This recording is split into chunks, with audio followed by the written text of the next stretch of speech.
Եկեք միասին բացենք Աստվածաշունչը և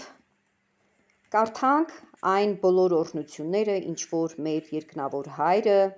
պատրաստել է մեզ համար, իր ստեղծած սիրելի մարդու համար այս երկրի վրա։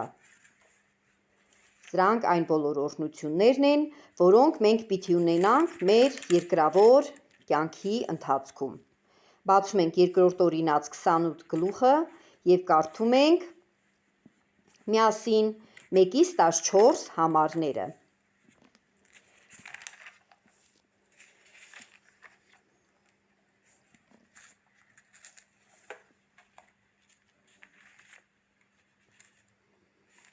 Ես այս համարները կարդալիս սովորաբար տեղադրում եմ իմ անունը, այսինքն կարդում եմ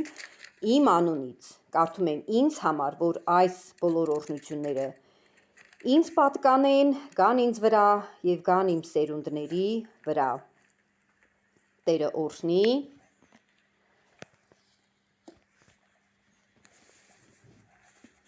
Եթե քո Տեր Աստծոյդ խոսքը ուշադրությամբ մտիկ ընելով, զգուշությամբ գործադրես անոր բոլոր պատվիրանքները, որոնք ես այսօր քեզի կհայտնեմ, քո Տեր Աստվածդ երկրի բոլոր ազգերեն ավելի պիտի բարձրացնե քեզ։ Եվ եթե քո Տեր Աստծոյդ խոսքին հնազանդիս, այս բոլոր օրհնությունները քու վրադ պիտի հասնին։ Քաղաքի մեջ օրհնյալ ու դաշտի մեջ օրհնյալ պիտի լաս։ Քու որովայնիդ պտուղը, քու երկրիդ պտուղը, քու անասուններուդ պտուղը, կովերուդ ծնունդը ու ոչխարներուդ հոտերը օրհնյալ պիտի լան։ Քու կողովդ ու տաշտդ օրհնյալ պիտի լան։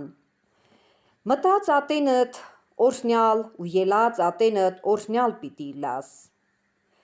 Տերը քու առջևետ ջարդել պիտի տա քու բոլոր թշնամիներդ։ Անոնք քեզի դեմ մեկ ճամփով պիտի ելլեն